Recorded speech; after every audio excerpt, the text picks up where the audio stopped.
For a while, I was listening to the experts and doing what every doctor said under the sun until I started to realize, well, that doesn't work for me. For my kid, that doesn't work. What other options are there? So go with your gut and give yourself permission to advocate for your child. You're listening to the Mindful Mama podcast, episode number 310.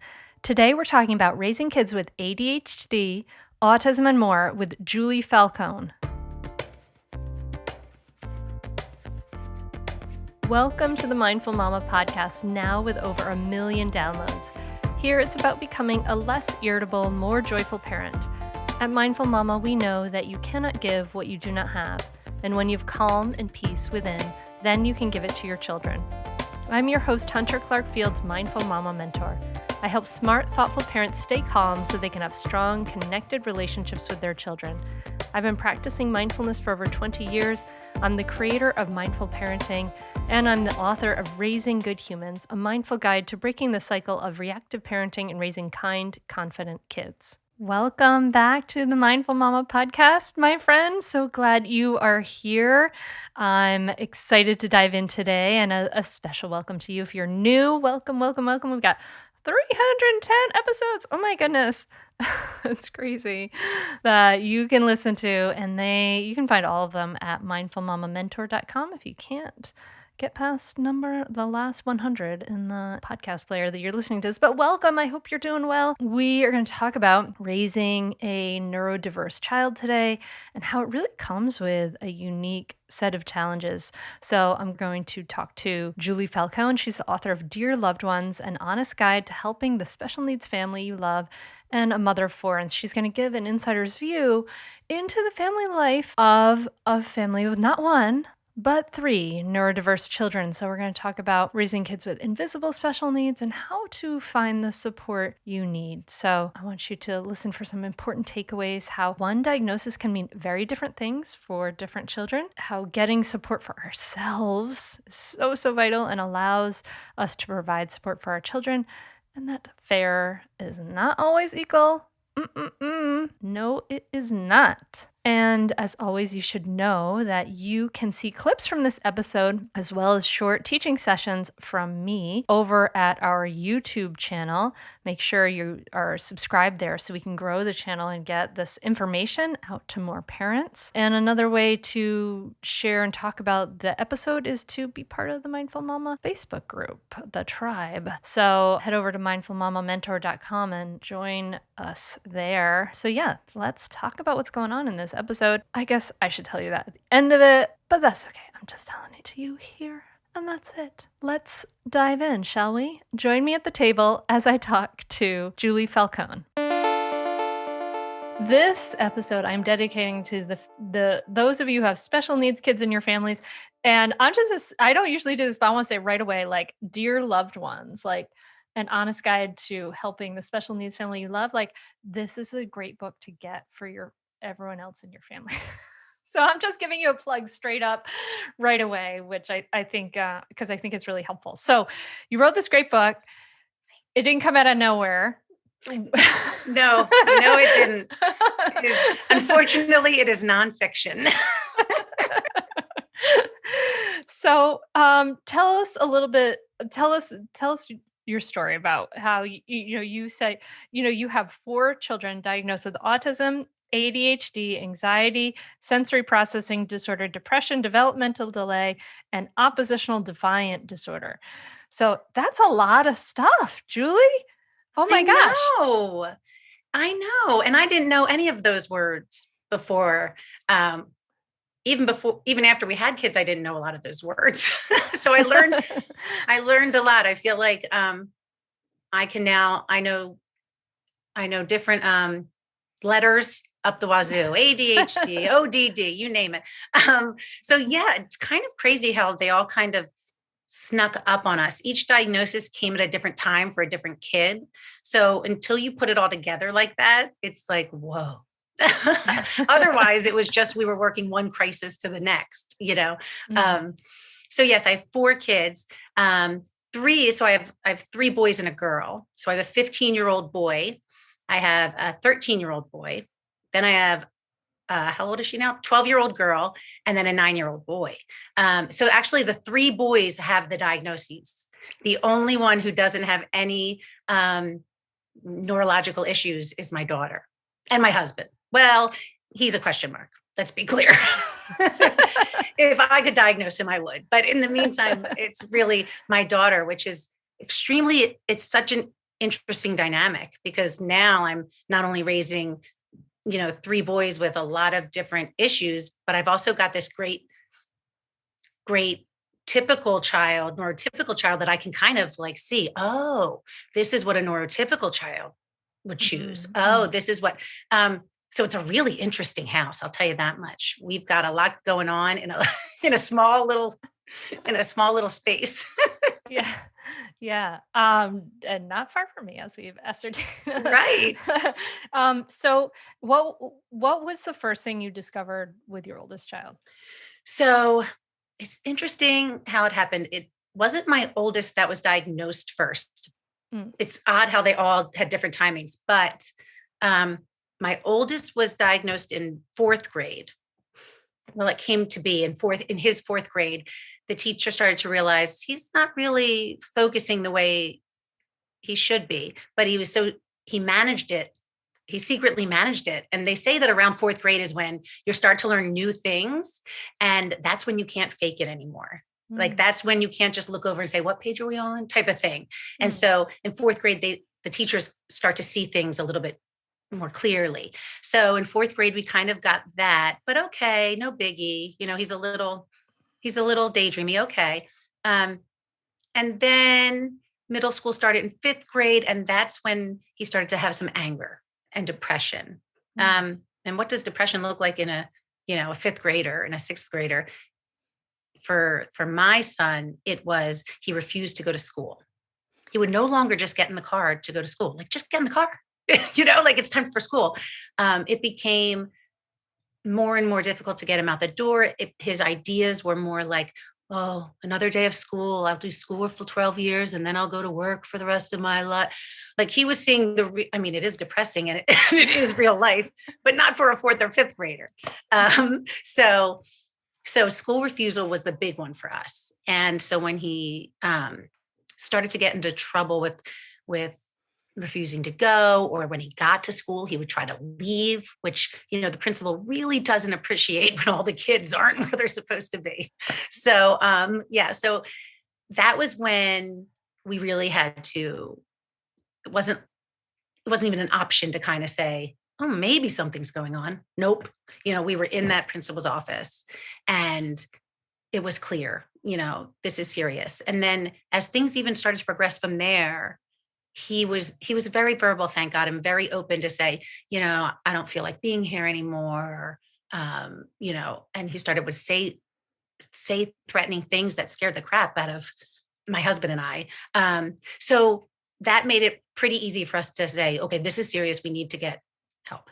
Well, what kind of things would he say that scared you? Can I ask? Because Absolutely. I know that there's a listener saying, well, what does that mean? What are threatening things?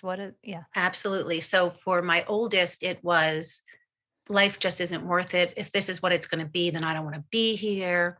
Or he would say, outright, he would say, I should just kill myself. And, kids will say that. And I know that it is never, something that you want to ignore, but your kid.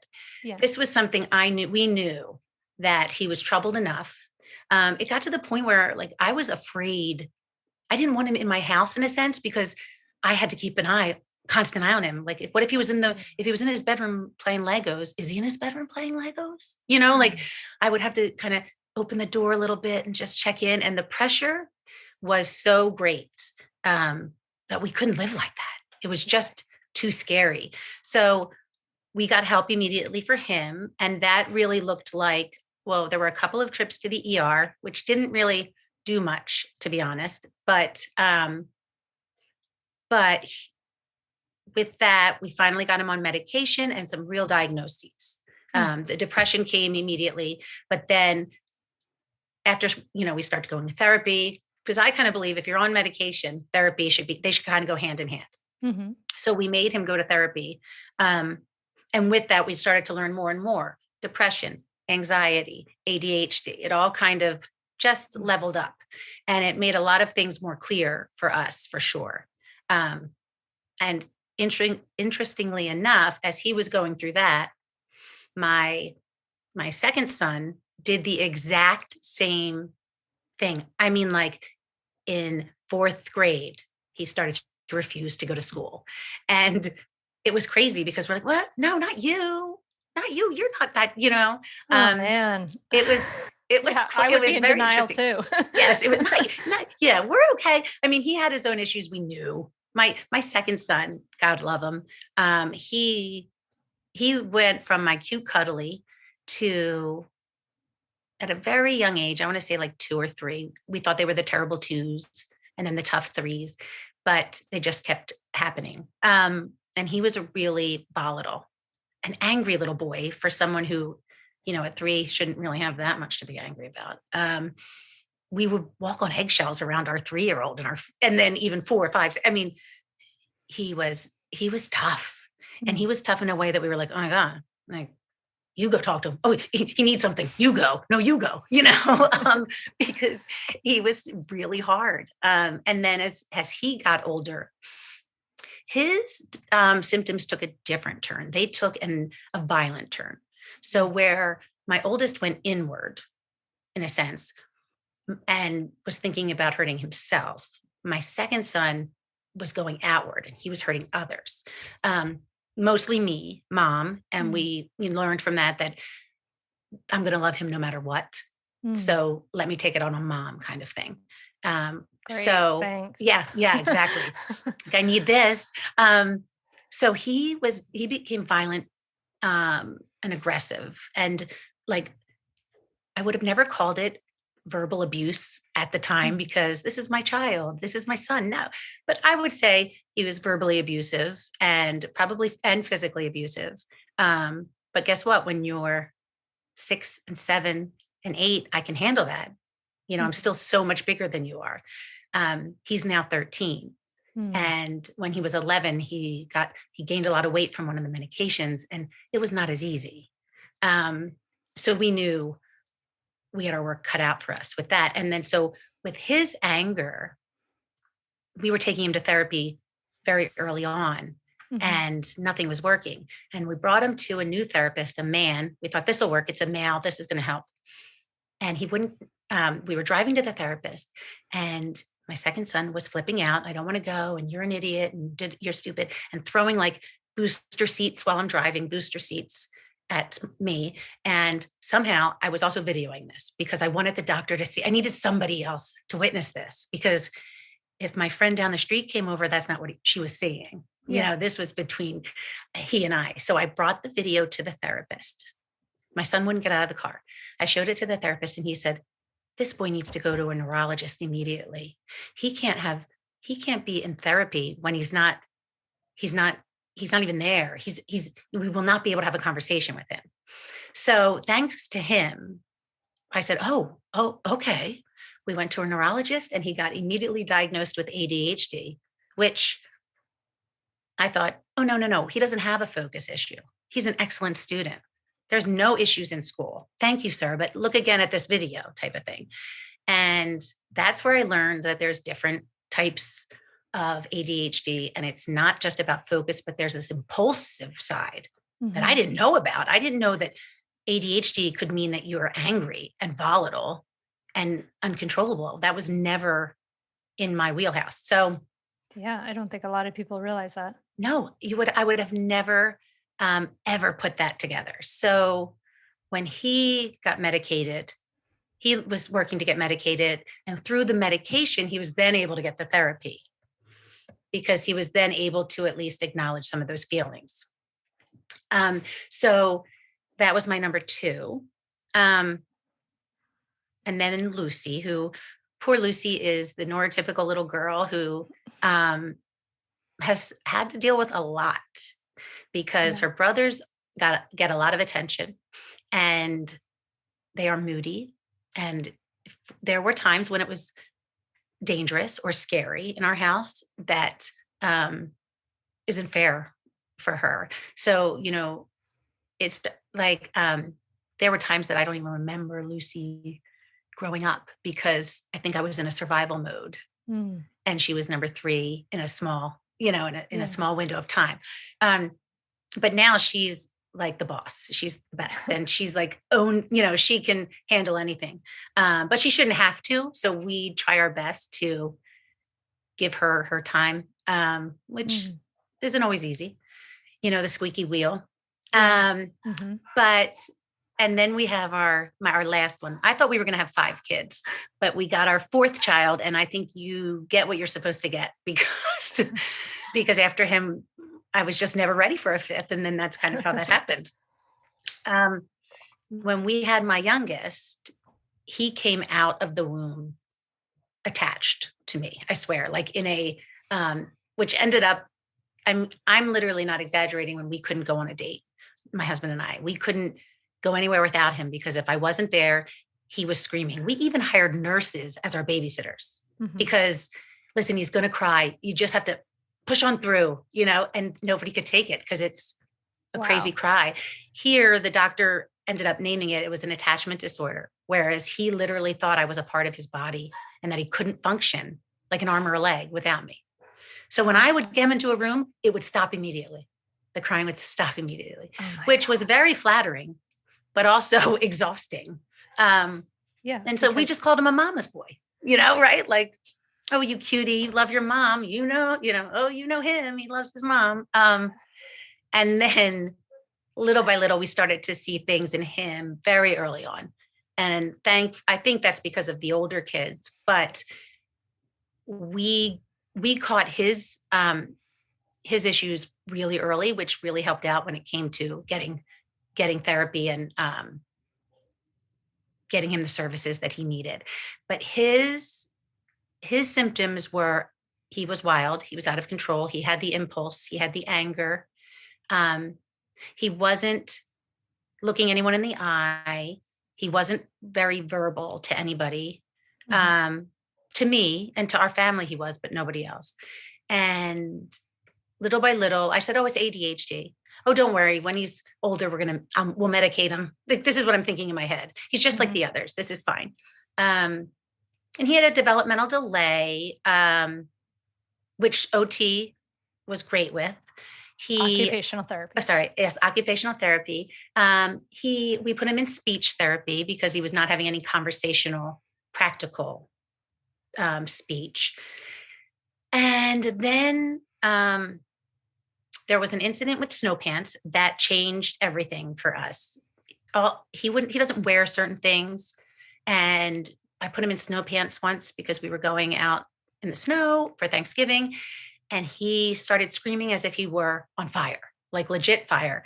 And I took them right off of him. And when I did, it stopped. So I told my husband, there's something up. We need to find out help. And that is kind of how it trickled down okay, we're going to go to occupational therapy. He might have a sensory processing issue. And sensory processing issue tends to go hand in hand with, let's say, anxiety, which tends to go hand in hand with ADHD, which tends to go hand with autism. So it kind of very easily, he racked up a diagnosis sheet. But the occupational therapist said that putting those pants on was making him feel like they were like, imagine creepy crawlies all over you or spiders on your legs. Oh God, don't say that. Right? And I was like, excuse me? Like, no way. Nobody wants that. She said, imagine if you had that. And I was like, imagine, I would flip out, forget it. So from then on, we became experts in allowing our children to know their own bodies, right? And wear what they're going to wear, to the point where, we would have people saying, what kind of mother is letting her kid run out in the snow with Crocs and shorts on? Well, it's this mother, but I don't want to be. But I also know he doesn't feel cold the same way that we do. And he's only going to be out there for a minute before he comes in. And trust me, you don't want him in pants. We can't put him in pants. He went to a Catholic school where you had to wear a uniform. That didn't go very well. We had to stop that pretty quickly. So with time, we learned so many interesting things. I have to say, it's a world I never even knew about. And now it's so fascinating. I will say, I think it's fascinating.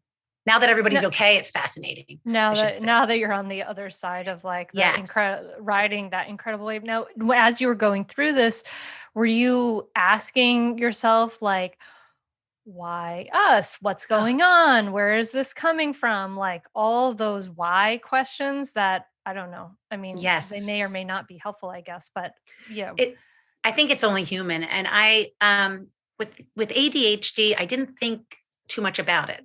Oh, everybody has ADHD these days is what I've always heard. Mhm. And when I was learning about the boys' ADHD, it became very clear that I had ADHD, just never diagnosed or, That's what so usually happens, right? yes, I was like, wait a minute. And then I realized, wait, they're on medicine and it's working. I haven't been on medicine my entire life. How did, and that's why I apparently write lists of lists, right? I've learned to manage. But so ADHD was okay. It was the autism diagnosis that rocked my world.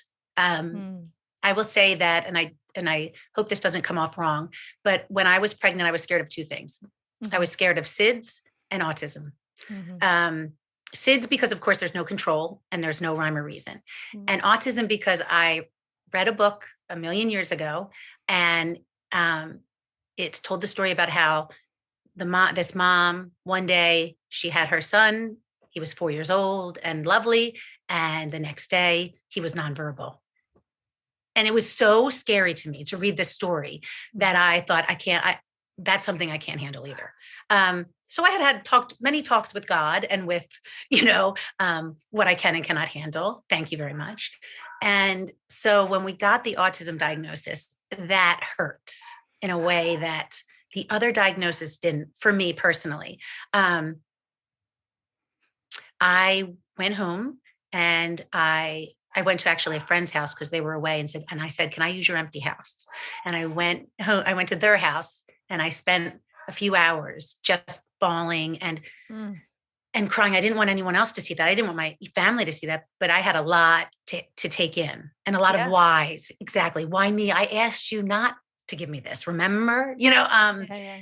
And I remember thinking, I can do ADHD, fine. Okay, fine. But I can't do anymore. I'm exhausted. I don't know anything about autism. I'm just not strong enough, is what I remember saying over and over again. Mhm, And I remember just fearing that I wasn't going to be enough for him mhm. because I kind of think I put that in my head a long time ago. Um, and then I had to pick myself up because guess what? We had, have dinner. So then I went home and that was kind of that. Um, Mm. and then I had to become, you know, a detective in autism and try to figure that piece out, which takes I was with a totally different group of people, a totally different environment, speaking a different language in a sense.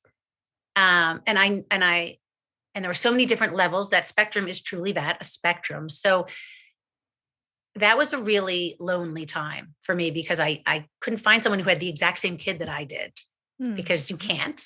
Um, but I needed answers for my kid. And and Susie next to me and Joanne next to me have completely different issues. So there was a lot of why, there was a lot of fear. And I think, yeah, a lot of guilt. There was guilt there. And my husband was so good about like, what do you mean? Like, what are you talking about? This is nobody's fault type of thing. It took me a while. It took me a few months, I would say, before I thought, okay, we're doing this and went in head first. Stay tuned for more Mindful Mama podcast right after this break. So, yesterday I had to get ready for a podcast, which is now on video, as you may know, on the YouTube channel. And I had to get ready. I wanted to look put together quickly. And so I reached for my favorite things, which are the Thrive Cosmetics Liquid Lash Extensions Mascara, which is amazing. And I'm never going to live without it. And I love it so much. And their Brilliant Eye Brightener in the like mauve color, the Muna. And it was like, shabam! All of a sudden, I looked like pro and alive and good on camera. And it just looks great in general. I love both of these products so much, which is why I'm so thrilled that Thrive Cosmetics is a sponsor of the Mindful Mama podcast. Thrive Cosmetics products are made with clean, high performance, skin loving ingredients. They're clinically proven formulas, not only highlight your best features, I promise, and they actually improve your skin over time. They're all Thrive Cosmetics products are formulated without parabens, sulfates, and phthalates, which is really important to me because I don't want to put that stuff on my skin. No. And Thrive Cosmetics never tests on animals. They're Leaping Bunny and PETA certified as 100% vegan and cruelty-free. But not only are they made with like clean ingredients and they're cruelty-free, but they're really great products. They work really, really well. And they have this whole like bigger than beauty mission, right? So it's called Thrive Cosmetics for a reason, right? For every product purchased, Thrive Cosmetics donates to help women thrive, like women who are emerging from homelessness, surviving domestic abuse, fighting cancer, and more. So it's win, win, win, win, win. They're such great products. I swear that the Liquid Lash Extensions mascara is so different. It is like so different from anything you could ever find in a drugstore. It makes a huge difference. It looks so pretty. It's so easy. I love it so much. You know, they're giving back to women who really need some help to thrive, right? So you can't go wrong. And now Thrive Cosmetics has a bunch of holiday sets available for the holiday season. So for a limited time, you're going to be able to save up to 25% on some of their best sellers. I love everything about Thrive Cosmetics. Their products are the best I've ever used, and their bigger than beauty mission is truly inspiring. You're going to love them as much as I do. Visit thrivecosmetics.com/hunter for 15% off your first order. This is an exclusive offer that you can only get here. That's Thrive Cosmetics, CAUSEMETICS.com. You can find that link right in the show notes where you're listening to right now. Go to notes, scroll down, you'll see it, thrivecosmetics.com/hunter for 15% off your first order. So I'm kind of hearing that there's any difficult thing, like there's that time needed to process, Yeah. like to acknowledge the new reality, to grieve what you don't have anymore, what you can't have anymore that you had wanted, to kind of like give yourself space and permission to feel all those feelings, and then coming around ultimately to a place of acceptance of this is like, okay, this is where we are. Yes. And I think that it took a lot of therapy on my part as well to be able to look at my son and not see a diagnosis and to see, well, this is just my son, period. And all these names you're talking about, all these symptoms, that's just my son. So it actually took a lot to kind of figure out, like, none of that really means anything when it comes to parenting the connection between me and my son. It helps. It's very helpful for services and for school and all of that. But in our home, those are just behaviors. And that's just my baby, So it's a very interesting process. And my husband had a completely different process, as, every person probably does. His process was more going inward. And instead of whereas I jumped into the knowledge piece and went to the library every night and tried to learn as much as I could, he just went inward and would, instead of learning, he would just get annoyed. Like, why are you doing that? To the kids? Or yes. To you? Mm-hmm. To the kids. So there was a denial piece. My husband is really good at that.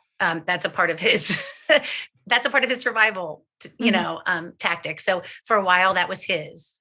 And so we kind of had to work to get on that same page, on the same page with that, which took years. Because again, it's two different people with two different backgrounds, with two different upbringings, the whole thing.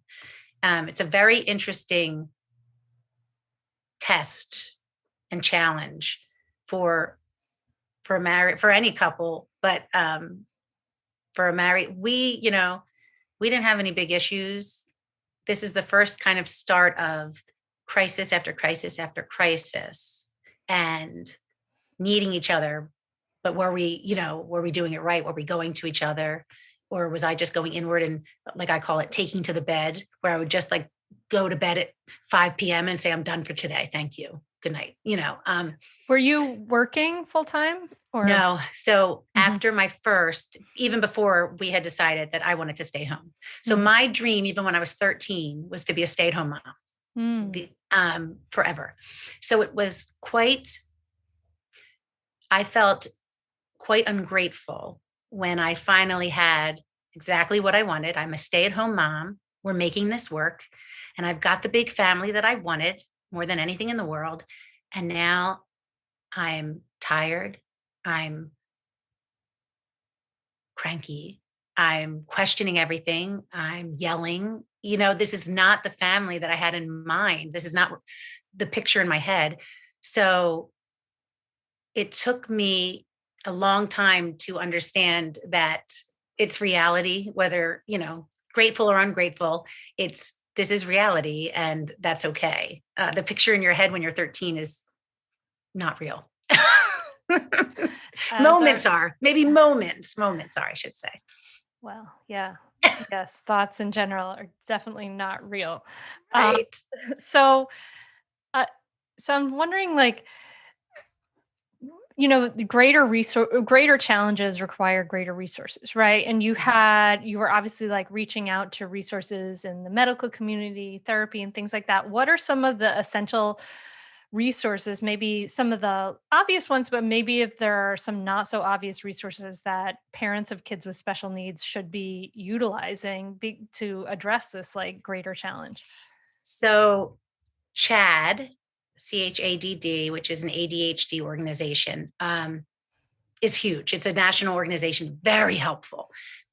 Even on their website, I mean, there's everything there. So that was always a plus. And I would go to every big meeting they had, because there'd be speakers, and I just wanted to, learn as much as possible.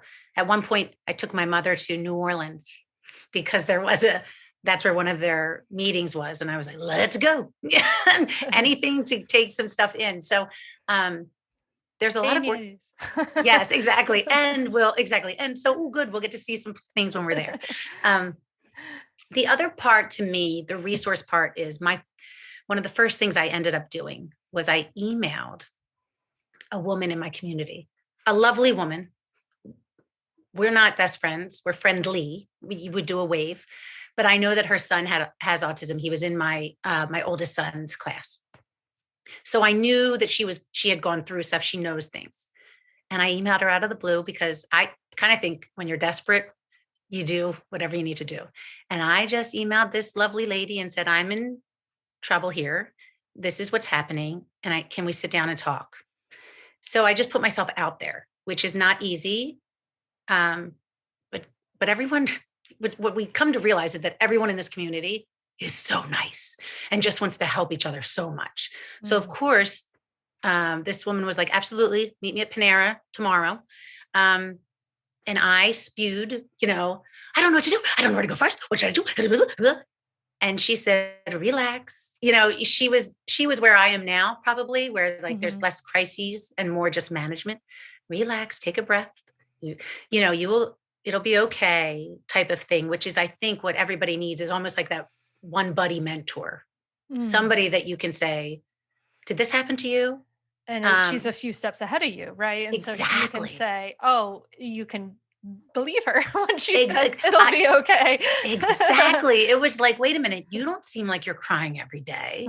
And she would say, well, I did, for the first 6 years, and now we're not there anymore. So it was really people like that and those type of people. And then I would notice, a mom who had a child who was kind of running in the same circles, which may or may not seem like, the ones where they're bouncing off the walls or getting into trouble or whatever it might be. I would sometimes saddle up to them and maybe make a funny comment to start it off, like, oh, there's my ADHD, right? And then in the hopes that if they were comfortable, they would bring it up too. And then we could swap stories. And I just feel like the more you talk about it, the more people will talk to you about it. And then it's like, oh, that's happening in your house too? Like, I thought it was just my house. I just thought I was getting beat up. I didn't know you were, you were getting that too. So you're normalizing it, you're building that community. Yes, yes, You're that whole like I'm not alone thing. That's yes. yeah. Because you know what? That's the biggest feeling, that alone feeling. Mm. That's the number one to me. Because when you go to the family parties or you go to your friends' barbecues with kids running around, it's obvious. It's usually very obvious that my kid's different. Mhm. It's usually very obvious that I'm not having any conversations with other adults because I'm the one walking around following my child so that I can step in before he makes a poor choice, right? Mhm. Um, Even being in a room full of people, I was alone. So for the most part, I Mm. usually would take my kids and leave because I can sit at home and not talk to anybody. I don't need to be at a party to do that. Um, Oh. so the lonely piece is to me one of the hardest. And I think that's why I try to be so open because nobody realizes that, even though you're sitting there and your hair's done and you're smiling because it is life and there's a lot of people who are on the inside thinking, I can't believe that. Look at what their kid's doing. I mean, they're all, they can go off and play by themselves. Like, look Mm. at my kid. He's the one who's ruining somebody's furniture and jumping all over the couches type of thing. What kind of mother am I? So would you be feeling like judgment from other parents? Huge judgment. And part of that might have been in my head, Mhm. but but part of it not so much.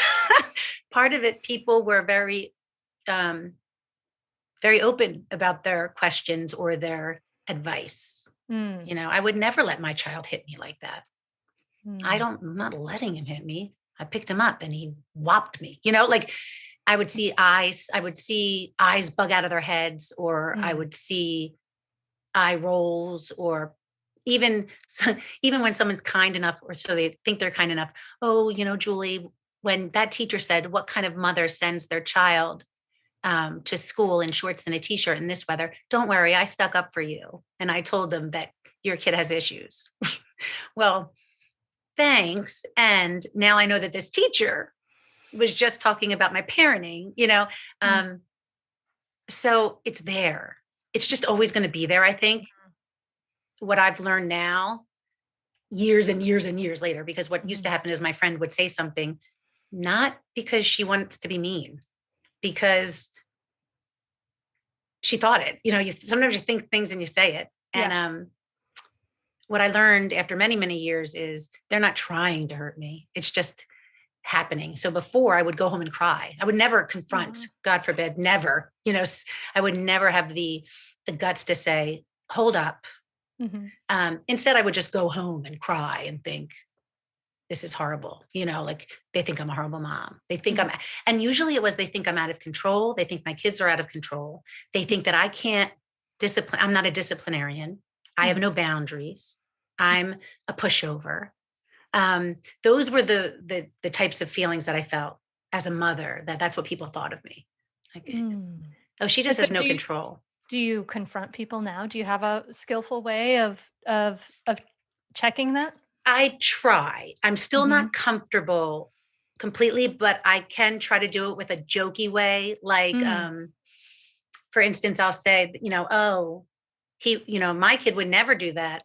Well, your kid doesn't have ADHD, does Mm. he? And then it's just a giggle and a smile. Mm. Um, I have a good friend who she'll say, someone will say, oh, my kid probably has ADHD too. Everybody has a little bit of ADHD in them. Um, and I just say, even though I know better, even though I know that's not true. But I was once with a woman and she said, that's actually not true at all. And she went into it and I thought, oh, you're so strong and courageous, because I just say,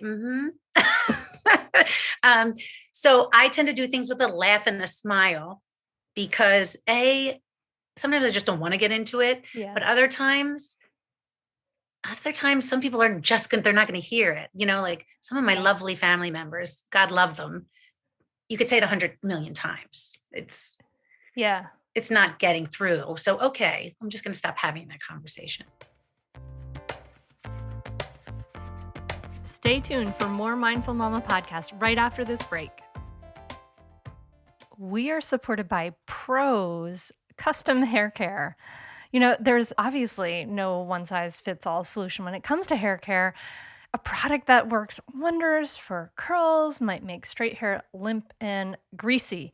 I have really thick hair. My one daughter has really fine, thin hair, and it doesn't really work for us to share the same shampoo because it looks terrible on one of us. And I personally need like a lot of conditioning and she does not. But I'm psyched because thanks to a personalized pros routine, I can honestly say I've never been more in love with my hair. Pros makes custom hair care that's effective because it's personal. Using natural ingredients with proven results, Pros customizes every product in your routine from shampoo to supplements. It starts out by Pros asking you questions about you as a person with their in-depth consultation. They really ask very unexpected things like your zip code and your eating habits. It's really interesting. Next, Pros analyzes all your answers and determines what unique blend of ingredients should be in every product of your custom routine. And together it gets all of the hair goals covered. Plus, I really love this company as a carbon neutral certified B Corp. Pros is an industry leader in clean and responsible beauty. All of their ingredients are sustainably sourced, ethically gathered, and cruelty free. They're also the first custom beauty brand to go carbon neutral. If you're not 100% positive Pros is the best hair care you've ever had, they will even take back your products, no questions asked. Pros is the healthy hair regime with your name all over it. So you can take your free in-depth hair consultation and get 15% off your first order today. Go to pros.com/hunter, and that link is right in the show notes. Wherever you're listening to this, just go to links and scroll down, you'll find it. That's pros.com, PROSE.com/hunter for your free in-depth hair consultation and 15% off. Now, for supporting your kids, right? Like, so you want to support your kids in all the different ways, but you also have to like be a parent. Like, there is that question of like holding boundaries. And as far as the word discipline, I like to think of the word discipline as like the same root as the root of the word disciple, like to teach, right? So we are teaching our kids, like, whacking a kid is not is not good discipline. A child doesn't learn anything. They only learn to get their fight, flight, or freeze stress response, go crazy, and all of those things, right? So, but you had to hold some boundaries. Did you have to approach your boundaries with your neuroatypical kids differently than you do with your daughter? Yes. And that's where I learned the phrase fair is not always equal. Is that the phrase? Yes. I think it's fair. And I never heard that before. Can I share something with you about that phrase, which I think is so interesting about equality? At this Buddhist retreat that we've gone on, they talk about, may we be free from the superiority complex, the inferiority complex, and the equality complex. And I think that really ties it right to what you're saying, right? Because fair is not always equal. Yeah. That's so interesting because, yes, I never heard of that before. Why wouldn't I be treating all four exactly the same and give all four exactly, equal timing? I mean, right now we have a 9-year-old who still wants to sleep in our bed at night. And yes, I mean, we've had 13-year-olds sleeping in our bed at some points. So do you have a bigger bed now? We do, but it wouldn't matter. I mean, it doesn't matter. They find a space. But so then even my daughter, who's now 12, will say, well, I'd love to lay with you, but you don't let me lay with you and you let him, good point, good point, Luce. I don't know what to tell you. I'm sorry, honey. I'll lay with you tomorrow for 10 minutes. So yes, boundaries were something, to be honest, that I have a problem with in general as it is. So parenting children who need strong boundaries was not easy for me. In fact, with my youngest, we did this really interesting therapy called Pcit, Parent-Child Interaction Therapy. It's the neatest thing. There's a two-way mirror. I have an earpiece in my ear, And the doctor is telling me what to say or how to say it to my child that I'm playing with. It Oh is my gosh. unbelievable. I never even heard of this before. And one of the doctors um, recommended it. Holy Hannah's, it was so interesting. There was a script. It was a script. It was all about connecting before correcting. And we had to, now this sounds so easy, but I'm telling you, it wasn't. 5 minutes a day. I know it's not. Yes. 5 minutes a day. You needed to sit on the floor. Mhm. And this worked for, I think it was like 6 and under, maybe younger. But you had to sit on the floor 5 minutes a day with your child. You had to let them play, and you were simply describing what they were doing. You weren't allowed to take over and say, oh, let's play this way. So it would say, you picked up the red car. You're moving the red car. Look at you stacking the cars. I mean, and you're feeling like, oh my gosh. And then, yes. And so you would have the doctor in your ear saying, well, that was if you said like, oh, good job, that we don't say that, don't say that. That's not, that's not helpful. That's not good or bad. It just is, but what it taught me.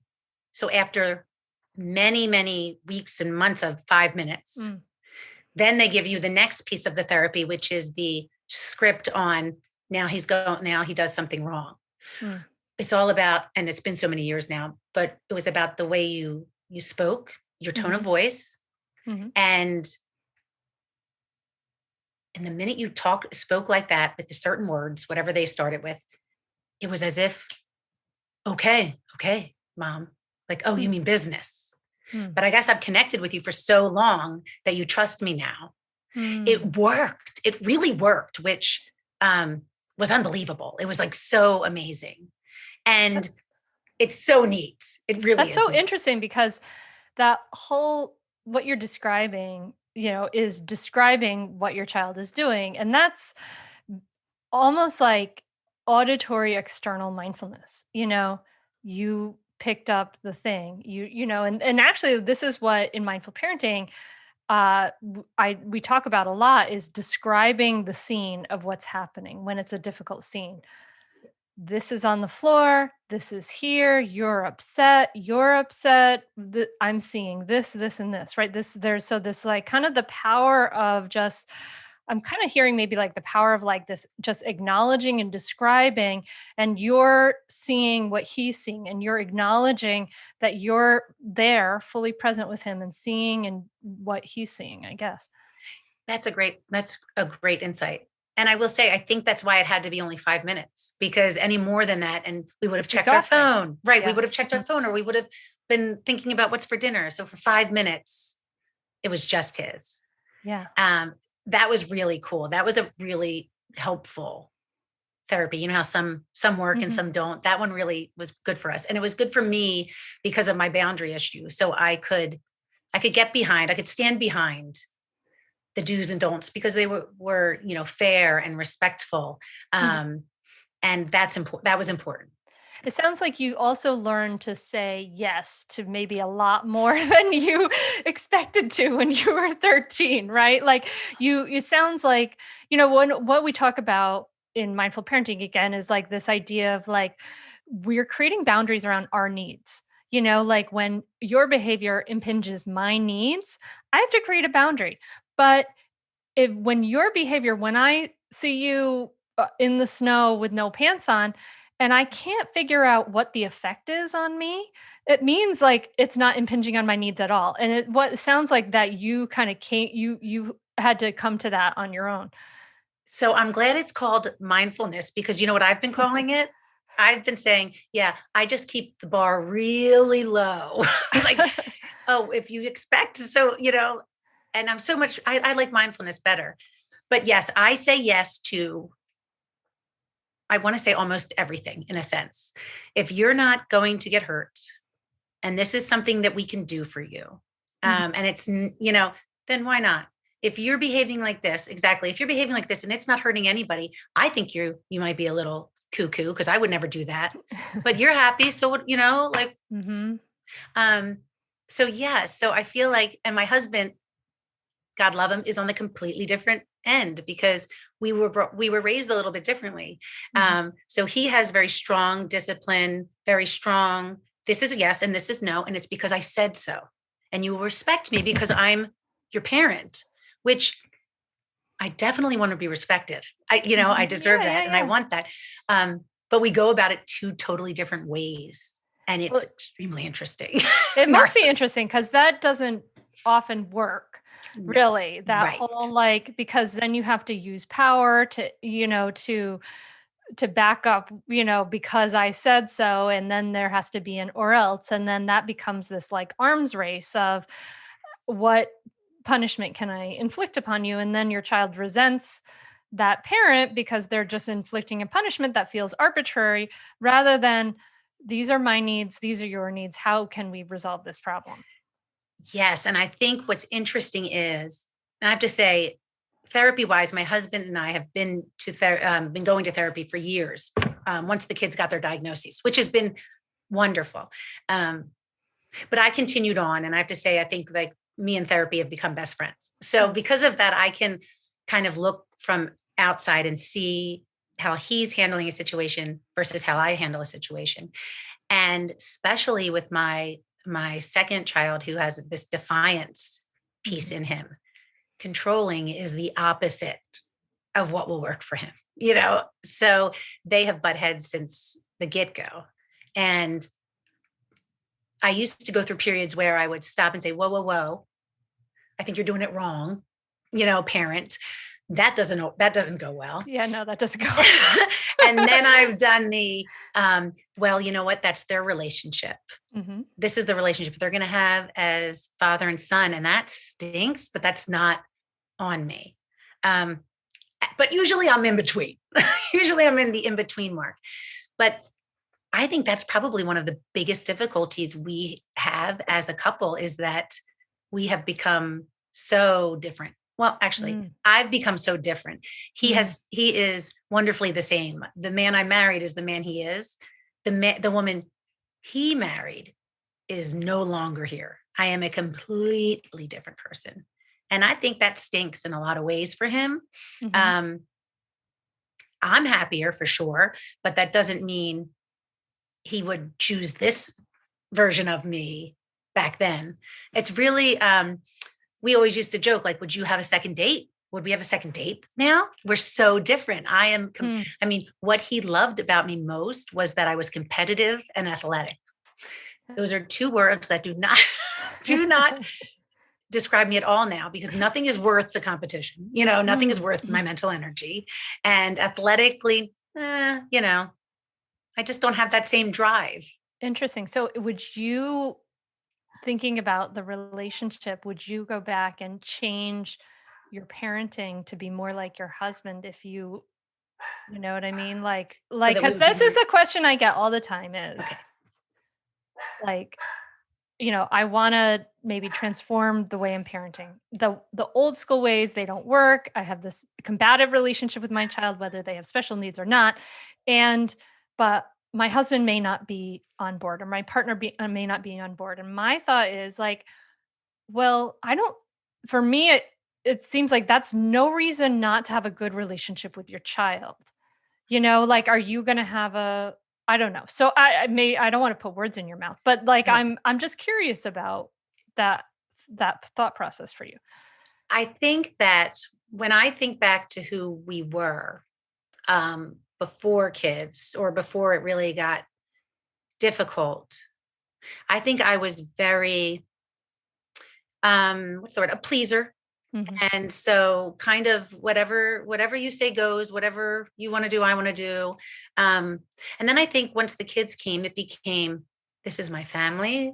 All of a sudden, I was able to stand up for myself and to say, well, no, I'm not doing it this way. That's not working for me. It's still difficult. And I think it will always be difficult. And the difference is now that I can accept it in a sense. We just had an issue with my oldest, and I knew that when my husband heard what had happened, he was going to go through the roof. And I was dreading it. I was dreading the way he was going to react because I didn't want to watch it. I didn't want to see it. I didn't want to hear what he was going to say, because it's, we've been married for 16 years. I know how he's going to react, and it's going to stink. And my oldest is going to feel hurt. And I kind of realized, like, okay, so at the time when I was talking to my son, I said, listen, I'm angry. I just don't tend to yell. Your father, he's angry too. So, and that's how he tends to do things. But I'm with him. I'm supporting him because we're both angry. I don't always necessarily like the way he does it, but I so often am afraid like I'm the one who doesn't look like I'm angry or disappointed, or, so now I've started to say, it's not the same way I would do it, but our feelings are the same. So it's taken me a long time to realize, everyone's not growing at the same time. My husband and I are not growing at the same time. And for a few years, that was really difficult. And I don't know what changed, if anything changed, or if I just got used to it. But I learned that you can only do you, which is frustrating. It's annoying. But it's a lot better for me personally to be able to live my life and be a parent. I can be as whatever parent I want. But yeah, it's not always a great time. Yeah. So, as we wrap up, I just want to ask you one final question. That is like, how can, for parents who have kids who are huge challenges, neuroatypical kids, they may be in the process of like wondering if their kid, will have any of these diagnoses that you described, and they're feeling alone, they're feeling hopeless, they're feeling scared. What would you say to those parents? First thing I would want to do is hug them, because that's what we need first. And usually when you give someone a real genuine hug, you can't help but cry and feel it and have a chance to breathe, right? So, and then I would want to say a few things. The first thing I would want to say is, it will not always be like this. And a therapist said that to me once as I was crying about whatever we were in at the moment. And she repeated it over and over again. And she kept saying, it's not always going to be like this. It's not always going to be like this. And she said it until I finally stopped crying. And guess what? It's true. It's never going to be rainbows and roses, but it's never going to be like this again. You will get through this. There'll probably be something else, but you can get through this. It's not always going to be like this. That's big for me. The other thing is, for the parents who are thinking or questioning, you have to go with your gut. That mom instinct is real. And I think that's what hit me with the snow pants. That's when I realized that your own kid better than anybody. Even though the pediatrician said, it's just a sensory thing, he'll get over it. That wasn't acceptable to me. And that's when later we found out everything about him. So your kid. And for a while I was listening to the experts and doing what every doctor said under the sun, until I started to realize, well, that doesn't work for me. For my kid, that doesn't work. What other options are there? So go with your gut and give yourself permission to advocate for your child. I mean, if you have to go on mama bear, you go on mama bear. So I would then say, you're going to have to reach out. You're going to have to reach out to the community, whether it be one person that you may know, or whether it be you go to a meeting with, one of the big organizations. It's the only way that you're not going to feel so alone, because nobody can get it if they're not living in it as much as you may want to. So there are people out there who totally get you, I promise. And when you find them, you breathe. You do really breathe. So I think that's what my main ones would be. Thank you. That's beautiful. Julie's book is Dear Loved Ones, an honest guide to helping the special needs family you love. And I love how it's, it's great. You guys should get it. Where can people find out more about you and what you're doing? So my website, if I'm right, it's www.julie-falcone.com. The book is on Amazon and everywhere you get books, I think. And yeah, and that's where you see me. I think I'm on Facebook too. Yes, Julie Falcone, Facebook. I told you, I'm not great with technology, but I'm on there. So yeah, the book is it's a labor of love that talks about serious stuff, but with a lot of humor, because how else would we get through anything? Right. Thank goodness. Yes. Julie, thank you so much. It's really been a pleasure to talk to you. I really appreciate you sharing your story and your voice. I know that because you shared your story, there's someone out there who doesn't feel so alone, and that's really huge. So thank you so much for coming on. Thanks for having me. This was great. I loved it. Thank you. I hope this has been a helpful episode if you have got yourself some neurodiverse kids. You know, it's amazing how diverse all our kids are, and when you're talking about invisible special needs, oh my goodness, right? We need support, and I love how Julie emphasize that we need that support so vital. If you want to continue this conversation, or if you have some pieces that you want to share with some of your loved ones to kind of share with them, we have small clips from this episode as well as short teaching sessions from me over at the Mindful Mama Mentor YouTube channel. Go on YouTube, search for Mindful Mama Mentor, and make sure you subscribe so we can grow the channel, get this information out to more parents. But yeah, sharing those little clips are a great way to share like pieces of this episode. If you have a grandparent or an auntie or a parent who you want to start the conversation with, but you don't think they're ready to listen to the whole podcast, maybe they want to watch a YouTube piece of it. So go over there and look for those. Those are a great thing to share. And I'd love to hear if it's helped. Has this episode helped you? I hope it has. I hope you're getting some takeaways that are going to help you be more grounded, more peaceful, more accepting of yourself, more accepting of your child. And I hope that all nourishes your good seeds this week. And thank you. Thank you so much for listening. I'm so glad you are here. Pay attention to your podcast player. Make sure you're subscribed there, because on Friday, I'm going to be talking about communication, 5 things not to say. So check that out. That'll be a shorter episode. Check that on Friday. And also just want to let you know we have a bunch of live workshops coming up. If you're already subscribed to the mailing list, you may know about those and have been to some, but you can go to the Mindful Mama Mentor resources page, and under events, you'll see a series of workshops that we're doing: how to get your partner on board, mindfulness for busy parents, how to handle your triggers, calm your inner mean mom. So all these are happening this fall 2021. So check them out, sign up, be part of it, and I can hang with you live, which would be so awesome. All right. So I just wanted to mention that because I keep forgetting to tell you. That's why you should be subscribed to the newsletter so I can tell you. But yeah, that's what I want to let you know about. And I wish you a great week, my friend. Thank you for spending your time with me here. Thank you for connecting with me here. And I hope that this has watered your good seeds as it watered mine. So wishing you the best. Talk to you soon. Namaste. I'd say definitely do it. It's really helpful. It will change your relationship with your kids for the better. It will help you communicate better. And I'd say communicate better as a person, as a wife, as a spouse. It's been really a positive influence in our lives. So definitely do it.